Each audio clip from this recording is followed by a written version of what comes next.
Hi, I'm Somia. Hi, I'm Hailey. Thanks for joining me on my Wellness Wins podcast, Hailey. Yeah, of course. So tell me a little bit about yourself. So, my name is Hailey Matz. I'm 19 and I am currently running at Monmouth University. Shout out Hawks. And we met at the gym. So I was minding my own business, working out, and this girl comes up to me and she's like, "Hey, can you keep my spot?"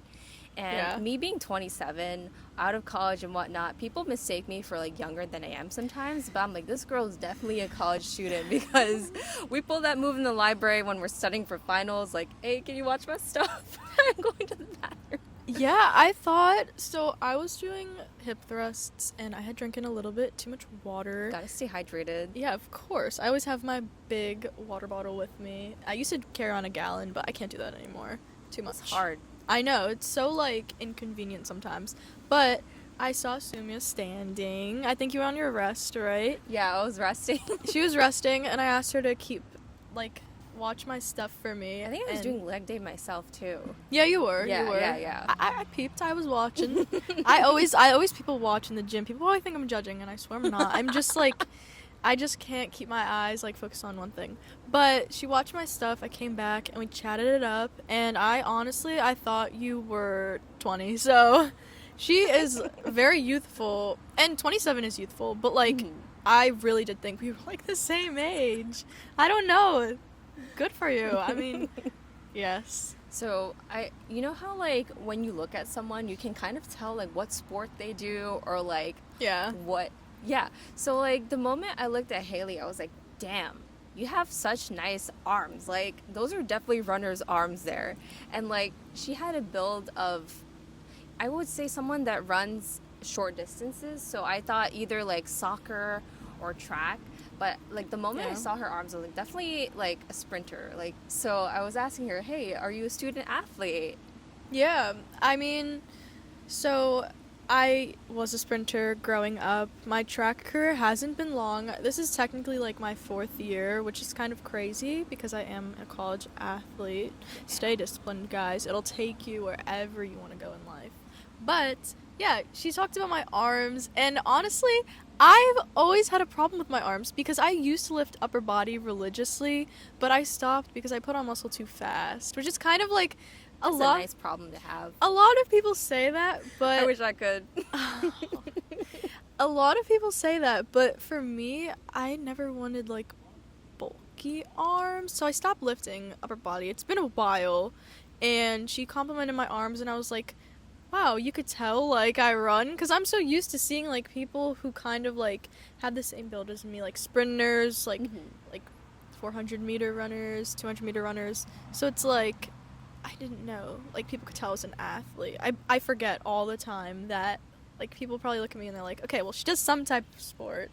Well, it takes one to know one, because I used to run track in high school. I was varsity from freshman year to senior year, and I did sprinting and distance, but mostly distance. And, from seeing so many different athletes, I'd be like, damn, that girl has really nice form, or oh, damn, they have such a nice physique. And I used to have those arms. So when I saw her, I was like, I'm so jealous. No, guys, she looks perfect the way she is. I could tell you Aw. put in hard work. That is for sure. Thank you. Of course, yes. I mean, yeah, honestly, I'm in the off season right now, but not for long because I go back in 3 weeks, I think. So this summer, I know I'm getting prepared mentally and physically, but this summer it's kind of been more. How do you say? Kind of more low key on the training, for sure. Yeah, you do have to rest. It's so important because, when you have so much to balance between school, work, your home life, adding that physical stress from working out too onto your body, it can be a lot. And I used to be in go, go, go mode. Me too. Throughout anything that I did. And that definitely was heavily influenced by the kind of people I grew up around. And we had this mentality where we needed to be well-rounded, good at academics, good at sports, good at extracurriculars, get all those leadership stuff so that you can get into a good college. And I think I noticed that because of that, I would sometimes be comparing myself to others. And the first time I actually had a panic attack was on the track, and I was fast, but not fast enough to keep up with the faster varsity girls, but not slow enough to keep up with like the faster JV girls, if that makes sense. And I was just caught in the Middle ground. and that felt so uncomfortable for me, where I'd be like, damn, I'm not good enough. And those thoughts kind of just spiraled into my head, especially as the end of the season where you have the state championships and all of that come up. You're just like feeling like crap about yourself, and those thoughts kind of spiraled in my head, and I started to have like a panic attack on the track. And I think at that time people didn't know how to deal with mental health. Like, we called the trainer that was at my school, and I think everyone thought I was having an asthma attack because what happened was my throat was closing up and I would make a whistling sound. But I've never had asthma before, and that was like a classic presentation of a panic attack. So I was just like, damn, like, how would somebody treat an athlete if they are mentally affected by the sport that they do and the work that they do? And because I know that if you get physically injured, you can bandage it up, you can splint the leg, you can apply ice or heat therapy. But for mental illness, or mental health first aid rather, which I'm certified in now, by the way. Oh, congrats. Yeah. Let's go. Yeah. Okay. How do you respond to those? Because you're working in a high stress environment, high pressure environment, and more recently, Olympic athletes and other athletes themselves are advocating for their own mental health. So my question for you is, like, how do you balance your work, your school, and your mental health? Like, how do you put your health first? Okay. So this is something I had only come to realization recently about, is that I had to really focus on my mental health, because for me, I don't know if you want me to get into like anything, like I'm comfortable with talking Whatever you're about it. comfortable Okay. talking about, because this is going to be shared on my socials, and it's going to be online, but Okay. So I personally, in the past and currently, have struggled immensely with my mental health. I've been in and out of the hospital for it. So, I mean, I know what it feels like for sure to go through like those rough times. girl, same here. Yeah. I got my first tattoo this month. Aw, This is yeah. a semicolon tattoo. Yeah. I mean, so the panic attacks, I know exactly what that feels like, and I've been struggling with those since before I can remember. But especially for sports, and not just high school, but going into college, I would say my first year was not ideal at all. Especially during the winter months, I struggled so badly. I don't know how else to word it. I actually, on top of that, I don't know if you know what Bell's palsy is. Have you ever heard of that? Yeah, it's a paralysis of a muscle, So and sometimes it affects your face and other parts of your body. So I was diagnosed with that in November of last year, so 2023. That, combined with school, combined with track and expectations, just completely kind of like threw me over the edge, and I suffered for those months. But something I would say to balance it all out, you just gotta get the help you need. Find that support system. And for a lot of people, some people's parents, they don't care. And for me, I have been fortunate enough to have friends that have truthfully helped me get through it all. Yeah.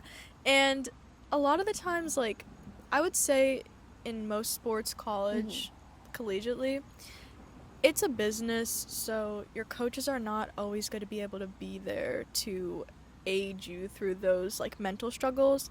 But we do have things on campus, but honestly, they didn't really, like, it didn't, it doesn't work for everybody, you know what I mean?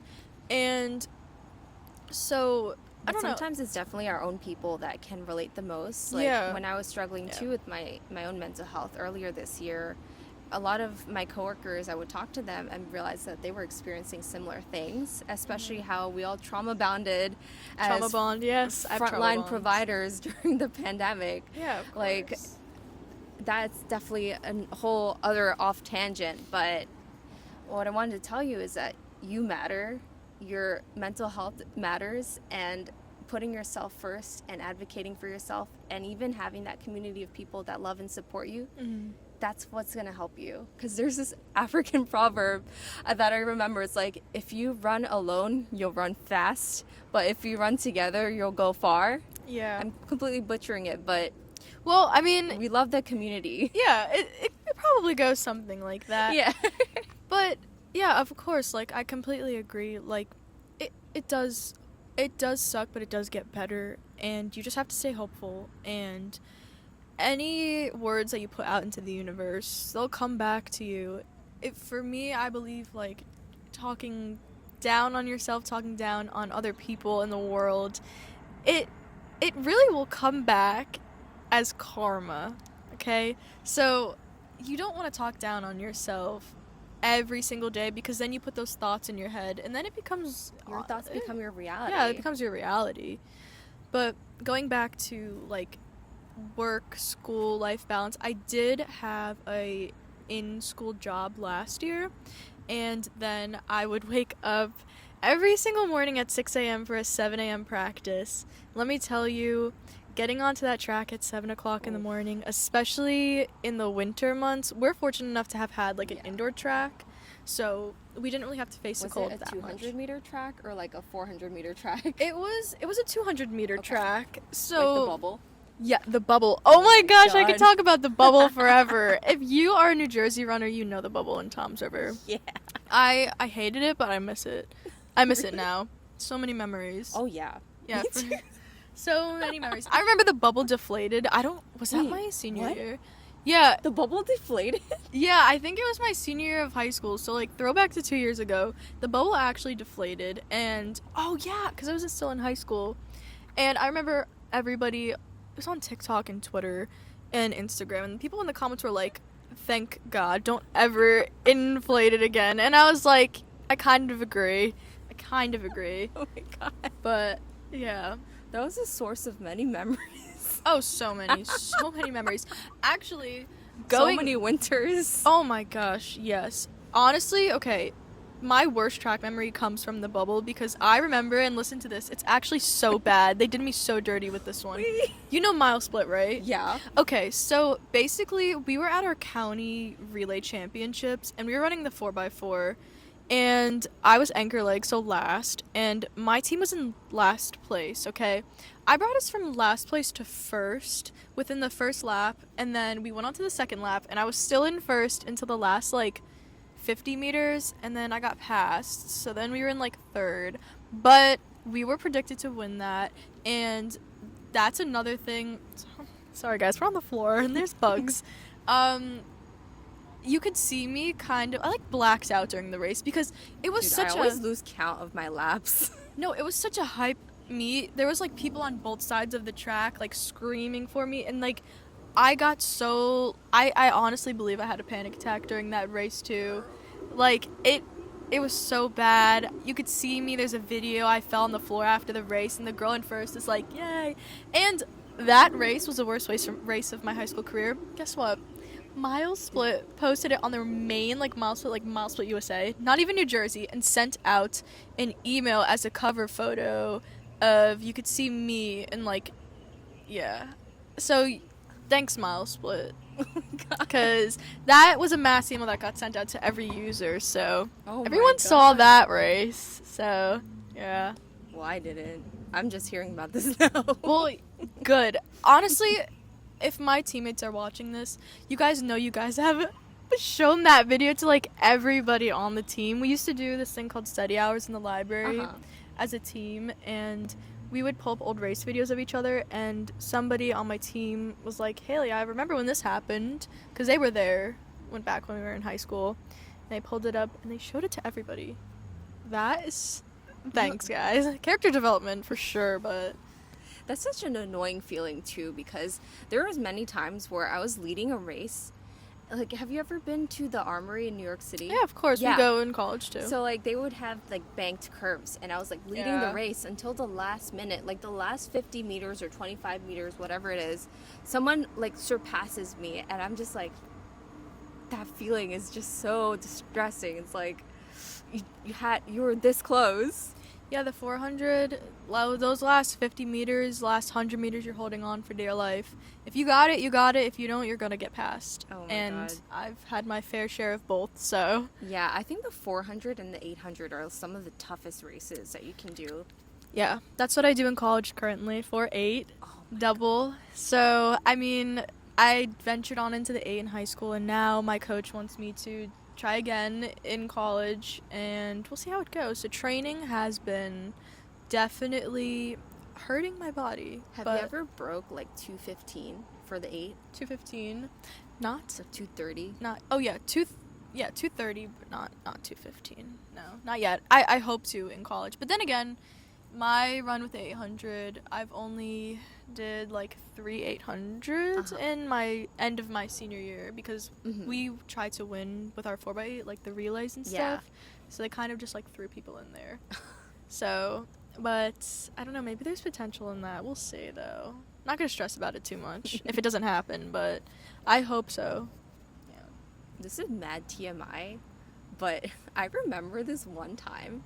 Like, running does weird things to your body, okay? I was That's for sure.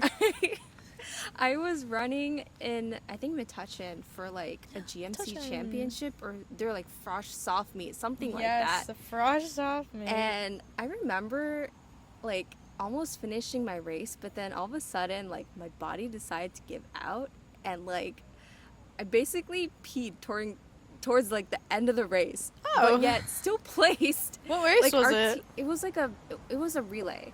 So Was like, it like distance? I think it was a sprint medley or distance. I'm not too sure, but Okay. I remember people were like pointing and laughing at me. Like, I think I was the anchor too for that race, and then it was just such a strange experience. No. Hey, I bet Like, you people don't remember that though. mean, so Yeah, time moves on. Time moves I on. People don't remember. I promise. but like, it's funny because I think at that time, like, people have no idea how to pronounce my name.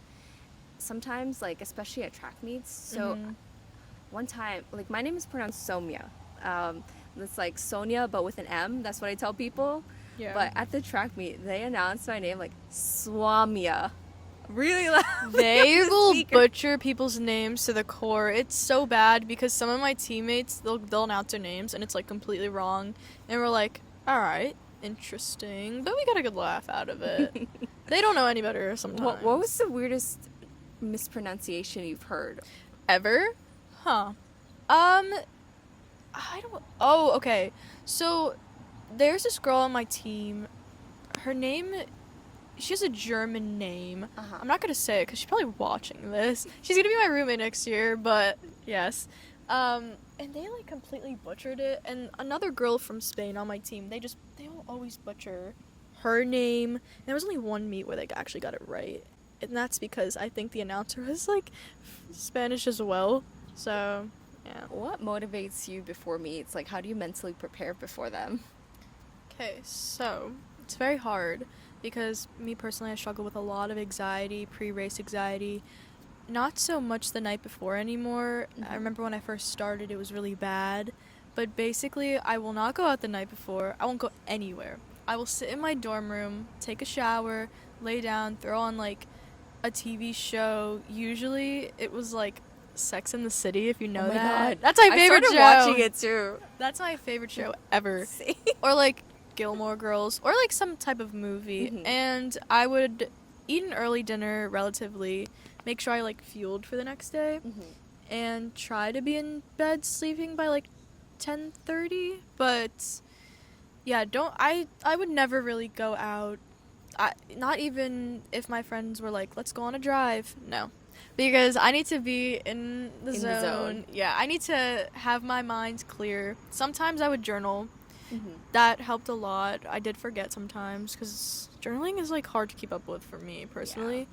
But pre-race, lots of jitters. I'm shaking on that line every single time. People are probably like, what is wrong with this girl? I'm just anxious, okay? But lots of water the day before. Music always on up until I have to be in that little area where you would check in and then go onto the track. Music was always on. So yeah. what genre of music would you listen to? Like for me, I would listen to like the most hype rap music. Like Oh, same, yeah. the like the audacity of some of these rappers to say the things that they do, like that. I just need that, like that, what would I would call it, like that degenerate energy sometimes to just go up there and just Yeah. run like.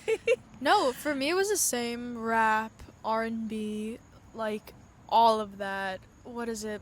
Who do I listen to a lot? Future, Oh, yeah. Drake, Yes. um, 2 Chainz, The Lil Wayne. Weekend sometimes if I'm in the mood. Ooh. But even like Nardowick, okay, if you knew me like in the past, I would always have Nardowick on. I don't even know how I really discovered him, but like that was Mhm. like my go-to music. I don't know, I can't like relate to half the lyrics, but hey, it worked. Like the pace of the music, it got me hype. Yeah. Got me very hype. Yeah. I remember too sometimes, like when I'm on the line for the race before it's called, it's like my heart starts racing before the race starts, and I'd be like, Mhm. I think about the Nike logo for some reason and be like, yeah, just do it, Oh. just do it, like just get it done and over with. Yeah. I mean, yeah, that's good. I would pray, just like clear my mind, just like get in the right like breathing pattern mindset. Sometimes I would talk to people on the line. I know a lot of people hate that cuz they like to like be super quiet, but sometimes I would just be so talkative. And Mhm. other times not really. I would be just in the zone. Get a good warm up in for sure. Stretch, Yeah. roll out, everything like I that. think in therapy, something I've learned before going to a stressful situation, such as like running a race, for example, Mhm. like grounding yourself, like all these things that you described are definitely like ways people can ground themselves before anything that's stressful. And for me, like sometimes when I have a really stressful day at work, like I'm an ICU nurse, for example, and this past weekend I was at work. I had the most stressful time of my life this weekend, but here I am still alive. Yeah. It takes, like, sometimes when you take that moment to just ground yourself and center yourself and your thoughts and think, like, you really bring your stress hormones from like up here to like down there, where you can start like thinking clearly and learn to relax your muscles, your body. But for in a sports situation, like you want to activate those muscles, but it's like a fine balance between like thinking there's a threat versus thinking, yes, this is something that I'm going to overcome, and also like use my body's natural ability to detect danger. Because anxiety, what that is like it's preparing yourself for a potential threat. Yeah. Like, fear is what keeps us alive, and sometimes it doesn't work in our favor, which results in a lot of these mental health issues that some people are facing. But that doesn't mean that it's a bad thing necessarily. Like, it has a purpose, and learning how to work through that and also ground yourself so that it doesn't overcome you is such a skill to have. And Hailey's a prime example of how she can balance both. Yeah, I mean, it's definitely a task for sure, but freshman year was very hard for that like aspect. I definitely learned so much because I went through so many hardships and struggles, I would say looking back. And back then I thought it was like the end of time, like my life is over, like it's going to end, but I promise you, and this is something that I tell myself before races and workouts as well, like your biggest life lessons and growth comes from failure, and that's the truth. You can't always succeed, like that's not realistic at all. I would say I've had so many failures in life, but not I don't look at it as a negative thing. I have also learned so much from those failures, and so like before races I'll sit down and tell myself like, hey, you trained hard, but if for some reason it doesn't work out, this is just a lesson to learn. And this technically counts as a failure, but like, hey, just stay disciplined and it'll make you a stronger person, really, because if you never face adversity, how are you supposed to grow? Yeah. I love that. That is so powerful. Like, I'm so proud of you. Thank You have you. that's such a good, healthy mentality to have too, because you have to be kind to yourself, and sometimes like acknowledging the effort that you put in to do something, regardless of the outcome, that is also just as important. Because if you put your self-worth based off of the outcome of the things that you do, it's really hard to stay grounded in yourself and think that, you are good enough. Like, for example, if you don't win first, second, whatever place that you wanted, or beat your PR in track, Yeah. for example, you kind of like beat yourself up for not measuring up to your example or your standards. But when you look at the effort that you're making, like, hey, this involves consistently showing up to practice, waking up really early in the morning to show up very and put early. in the work, like that discipline that it requires to become like a student athlete or anyone in general, like that in itself is very commendable. Yeah, I mean, like, put gratitude into the universe and gratitude will come back to you, but at the same time, you also have to put yourself and your mental health first, because at the end of the day, you are, you change friends, you change clothes, you could change jobs, majors, sports, anything. You can move across the globe, and the only thing you're going to have is yourself. So if you're not content in your own mind and own body, or you're not trying to be, I feel like life will be so much harder, for sure. Yeah. And that's where self-love comes in, because It's hard. when you love yourself, your life becomes so much better in so many different ways. Like, I started pageants because I was in a self-love journey after a breakup, and I really wanted to pour into myself, build myself up in terms of my public speaking, my body language, my physique, and also the contribution that I'm making to society, which is through my platform, Wellness Wins, because out of adversity, such as me being a frontline nurse during COVID, that's what inspired me to start my platform, because I saw people's mental and physical health was definitely being impacted by the pandemic, and I wanted to show ways that we can promote our own health and wellness, because at the time I think there's like a mentality where if you have a disease, then everything's negative. Like, how can you learn to live with it? Like, having a mental health diagnosis or having a chronic illness, how can you learn to live with it and make the best quality of life that you can, even if you have some limitations?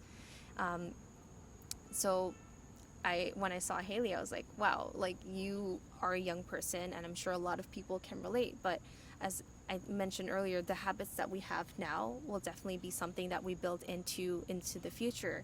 And even though I was a track athlete like years and years ago, that mentality still sticks with me, where, even though running is an individual sport, at the same time there is a team. Like, there's so many things I can say about how that really positively affected my life being an athlete as a student, and that discipline that comes with it. So I wanted to ask you more about like what your mentality is as an athlete and how you take that with you on and off the track. Yeah, of course. I mean, I like to say that the top quality you have to have as an athlete, no matter what sport, is discipline, not dedication. Because dedication will only take you so far. Discipline means waking up every single day, doing your sport, getting your work done, going to work, keeping up with everything, even though you don't want to do it. And it is so hard. But you just gotta keep reminding yourself, like, progress, it honestly, it doesn't happen overnight. And it's very... Hey, unless you, like, win the lottery, progress does not happen overnight, I promise. Like, and especially for sports, all you have to do is show up. Yeah, just show up. And the motivation will follow. The motivation, the discipline. For me, it's been hard because I definitely have lost that discipline through some periods of, like, my track career. I was injured a few times, unfortunately. My first outdoor meet of my senior year, I was expected to have such a great season. I got injured the first meet. Oh my God. And now I suffer still from it. It's permanent. It's never going away. Wait, what happened? This is so embarrassing. So, basically, I would always say to my coach, I don't understand how people get hurt their senior year. That must suck, right? Then in my first outdoor meet, we were doing relays, and I had fallen and, like, flipped over my neck and bounced off my neck. And I had, like, a mini concussion, and I didn't know at the time. But my coach... Shout out Coach K, you made me get up and run the next event. Oh my God. And I fell again, like, halfway to the finish line. That's when I knew I had to tap out of the meet, and it was, like, right here, all inflamed.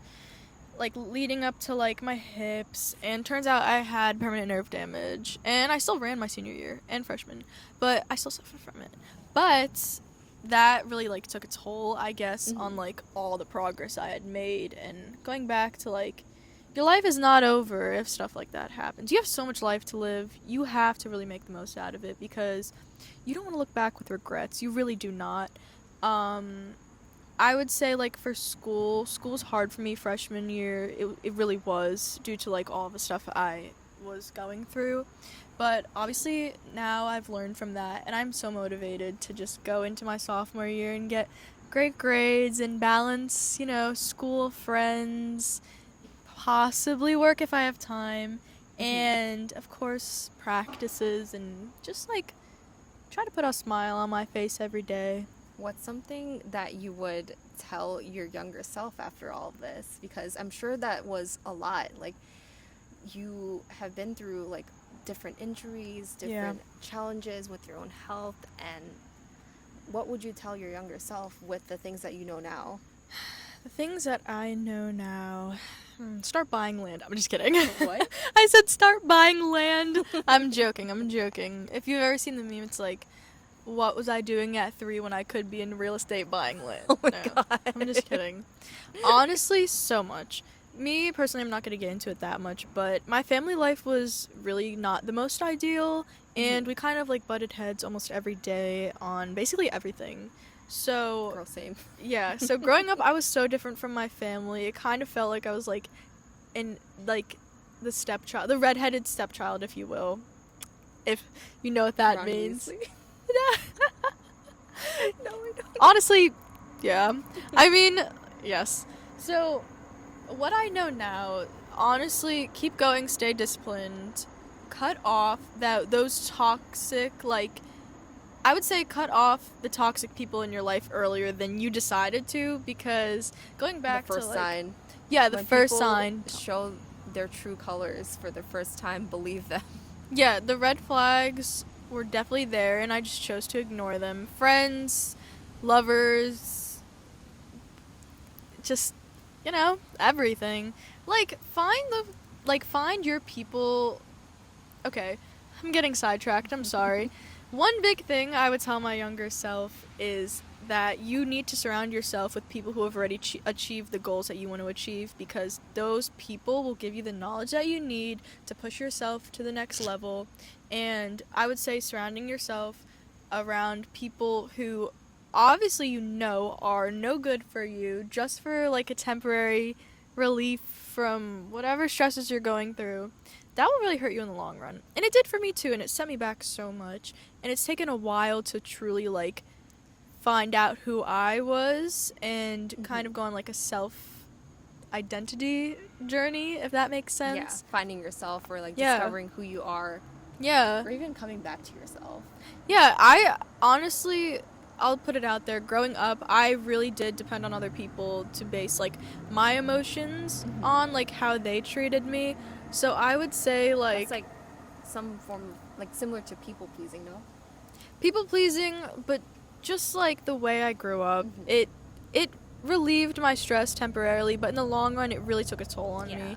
And I would say another thing is like going into college, I grew so much. Like if you knew me before college, you would say like, wow, like you really have changed as a person. I didn't change, I just grew into who I want to be, I guess you could say, and I still am. But definitely like cutting out those, or separating yourself from like those toxic environments, and say like it's family or whatever, just find your safe spaces. Honestly, friends, go out there, venture on into the world, make good friends, make good connections. People I think also it's important to have hope, hope, because when you're in that kind of environment, that's all you see, that's all you know. And it sounds very like cheesy, but when they say dare to dream big, sometimes those examples of what you're looking for, you kind of have to like step out of your shell in order to be exposed to that, like and see the examples of what your life could be. Because some of the most influential people that I've met are actually living their lives differently than what I was used to seeing from my own family or friends. Me too. And they really inspired me to become better, do better, and also be happy and choose joy, because Mm-hmm. when you are exposed, when you grow up with like certain beliefs and values, those things really like embed deep into your psyche, and you start to believe that you can't do certain things. But then when you see other people that are doing the things that you once thought you can't do or didn't even think was possible, you're like, huh, I could do that. Okay, let me try. And then you'd amaze yourself at what you are capable Capable. of if you Yeah, capable of step up doing. to that challenge. Yeah, for sure. I mean, like, I don't know why I didn't say hope, because that's a really big thing for me. Just keeping hope every single day, because there's Yeah. mornings where I will still wake up, like, heart racing. I'm sure, like, you've Yeah. experienced that. It is hard. It's very hard. It's hard to be hopeful. Yeah, it's very hard, especially those late nights where, like, you're stuck in a situation. Like, I was going through stuff, like, getting back to school and whatnot, like, figuring out, like, how to get back on my own. Mhm. Like, just a bunch of stuff. And it really stressed me out for a long time. But, like, once again, like, progress doesn't happen overnight. There's not a solution that you're going to just come up with and say. It's very rare that the solution will come to your mind overnight. You just gotta keep going and push Yeah. yourself. Stay hopeful, stay positive, because I'm telling you, time passes anyway, and in that time, you could choose to either look back and say, hey, I was hopeful, and I was still enjoying my time and my life, even though I was going through that hard situation, or you can look back and be like, wow, this ultra sucked because I chose not to keep hope. It's really all up to you. Yeah. I actually have a question for you. Mhm. It's kind of like a two questions in one type of deal. Okay. So, growing up, what do you think your biggest struggle was, and how do you think pageants and becoming a nurse has helped those struggles? My biggest struggles growing up Yes. would definitely be related to my own self-worth and self-confidence. You know, certain times where I felt like I wasn't good enough, and I think by one, becoming an independent woman, like having my own money, being able to take care of myself physically, mentally, and emotionally after I started working as a nurse definitely helped me build character. Yeah. Because when I was in under the roof of my parents, I was very financially limited. There was a lot of things I couldn't do because either I wasn't allowed to do it or I just didn't have the finances to do so. So becoming independent and making my own money was a way for me to live the life that I want on my own terms. That's one thing as being a nurse that affected my confidence. And two, doing a pageant, well, it kind of leads into the other, because my first year of being a nurse, I was living away from home. I was in my first apartment, and then I had moved back to my parents' house. And I was thinking, when I was living away from my parents, I was very frugal with my finances. I saved up a lot of money, and even though I started off with basically nothing, I saved up just enough to move back. And one thing I would tell girls everywhere, and young men too, like, always have your own finances. Try to learn how to stand on your own 2 feet, because you never know what can happen in life. And being able to be good with yourself and take care of yourself in those emergencies is very like crucial. Like, especially if you're in a relationship, you never know what can happen, and being able to have that safety net or safety cushion that you got yourself, if no matter what happens, that is what I would want to tell you as a 19-year-old woman. And when it comes to pageants, my goal with pageants was actually to build my confidence, and I think by putting myself out there, meeting so many young women who were committed to making a difference in the world, and also learning how they carry themselves, like, that definitely changed how I present myself and walk and talk to this day.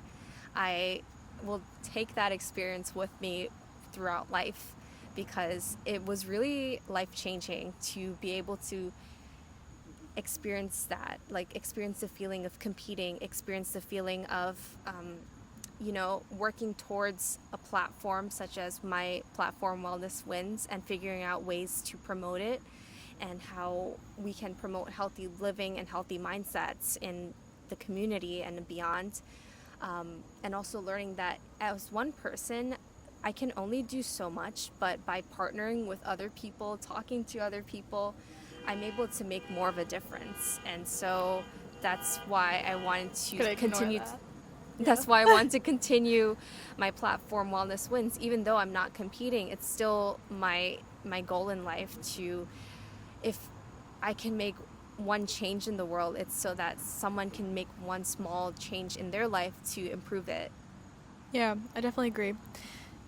That's a very good piece of advice because since I am 19, that's pretty young, and I'm currently struggling and learning as well how to completely try and be fully independent. And I really do believe that independency will get you so far in life because, like you said, when you start to depend on others, especially financially, you never know what happens, especially if you are in a relationship and say your significant other really does provide for literally everything.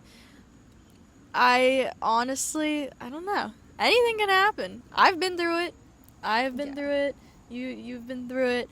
It's like you got to learn that independency, and it will feel so good when you could finally wake up on your own and you're financially free.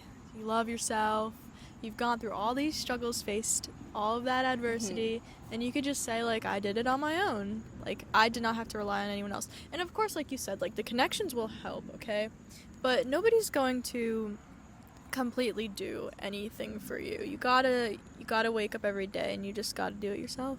Yeah. So, on another note, I used to be completely independent to the point where I was hyper independent. Like, I didn't think I could trust people, like, to show up for me in the ways that I needed sometimes. But throughout this past 2 to 3 years, especially with the things that I've been doing to prep for a pageant, on top of working, on top of my family's health issues that went on, I realized that I cannot do everything on my own. Like, sometimes being independent is also recognizing your own limitations and learning when to ask for help, because we are meant to be a community. And in my in Maslow's hierarchy of needs, that's the psychological I remember that from psychology in high school. I loved it. Yeah. One of the bottom tiers was actually supposed to be community. Yeah. And that's what I'm learning now, to lean more on other people, learn that I can depend on them, but in a healthy way. And that also involves a level of self-awareness where you want to, A, recognize your limitations, B, you want to be kind to others, and C, like, you want to be able to set boundaries and say, like, hey, I can't do this right now, but suggest other things. And that involves learning how to communicate in healthy ways. Yeah, of course. I mean, independency to an extent. Like, you said the Maslow thing, and I was like, oh my gosh, I remember junior year in high school, taking psychology, learning about that. Yeah, for sure. I mean, you're never alone. You truly are not. Even when you feel like you're alone, I've been through it, you've been through it, so many people have.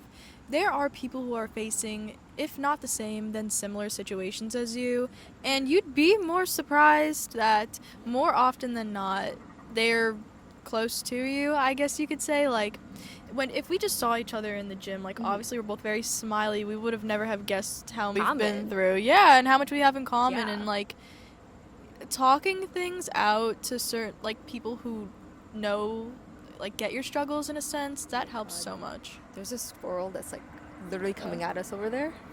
Oh, yeah. Guys, we're about to get attacked by a squirrel, and I've been getting attacked by ants for, like, 30 minutes, but it's okay, it's okay. It's very peaceful, though. Yeah.